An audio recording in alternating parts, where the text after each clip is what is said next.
All right, the only thing I forgot to do with card 1 was to add the Whisper White cardstock to the inside for your inside greeting, since the black is too dark to write on. All right, card 2. This is card 2. Let's gather all of our supplies. Card 2. Trim the DSP to 1 inch by 5 inches. So let's get our trimmer back up here. 1 inch. This is 6 by 6. So I'm just going to go ahead and trim 1 inch. Now here's where I said sometimes it's easier to use the other side of your trimmer. So on the other side of your trimmer, 1 inch is right there. You could also look to the 5 inches on this side. 1 inch. This is a leftover piece for you to enjoy. And the second cut is 5 inches. Again, I'm going to go to the top where I can see my 5. And that is a scrap. All right, I'm done with my trimmer.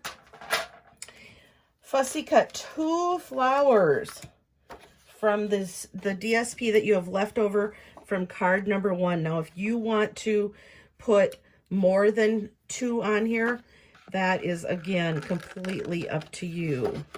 So the flowers that are in my card have been colored using a blender brush.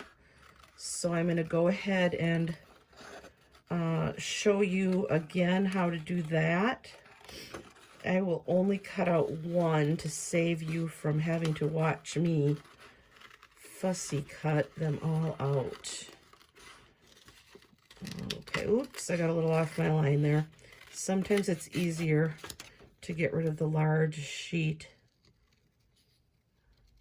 The person getting this card will know it's handmade because the cutting is not perfect. All right, the blender brushes look like this. And they come in sets of 3 brushes for $12. Oops, that's not one. Actually, this is the, gosh, I don't even know which one is the Stampin' Up! One. Because Stampin' Up! Just came out with those. This is the first year that they've been, they'll be in our new catalog. So many of us had them before Stampin' Up! Had them, just from probably Amazon. All right, so I'm going to grab a piece of scrap paper. I've got my Rose Romance ink pad. I'm going to get off the harsh part and then use the softer part on my roses. Oh my gosh, this is so fun to do. And I'm going to use Pear Pizzazz on the leaves. Again, ink off a little bit and put some green on the leaves. Isn't that awesome? I love it. One of my favorite things to do. So I would do that with 2 different flowers. You'll see that even on this flower, I used one from the edge and I just tucked it under that strip. So you'll get lots of use from the flowers. I might use this one because it's an edge, but you could also use another full flower. You can put as many of these on as you want. For right now, I'm just going to put on 1. So I have my Whisper White background. I'm going to crease that with my bone folder. And I'm going to adhere the brick wall with dimensionals, just to give it a little pop. If you don't have dimensionals, let me know. I can get you some. Or you can just use your liquid glue or your tape runner. I usually put 1 in the center so that it doesn't droop. Take off the protective back piece.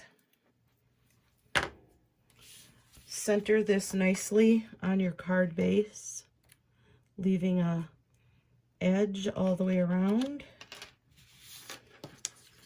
I'm gonna go ahead and I'm not even following my own directions. I hope I'm doing this right. I should have on the last card too. I would have noticed that I needed the inside. All right.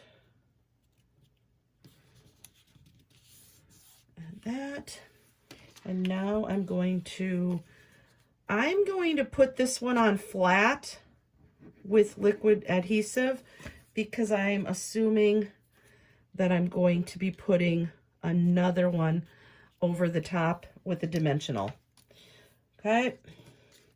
I'm going to stamp my tag and put that on with dimensionals. I will leave that off for now so that I can stamp it later. And then I'm going to take my twine, a baker's twine, and I'm going to tie a small bow. So do you see on my sample I left the tails long? Sometimes I do that just for a little dimension when the recipient takes it out and stands it on their counter. It's got a little bit of a ribbon hanging down. So I am just going to take my index fingers, my middle fingers. I do not know how to explain how to do this bow to you. I think it's a bunny ear method. Just loop the two ears through each other and then pull the tails so that you get, until you get the bow about the size that you want it. It's a little bit twisted. I might have to fuss with this later, but I'm going to put it on here with a tiny little glue dot. I haven't really talked about these much in my videos, but they are tiny. Let me see if I can get that in the camera. There it is. There's the glue dot. I'm going to take that with my pick tool. I'm going to fold it in half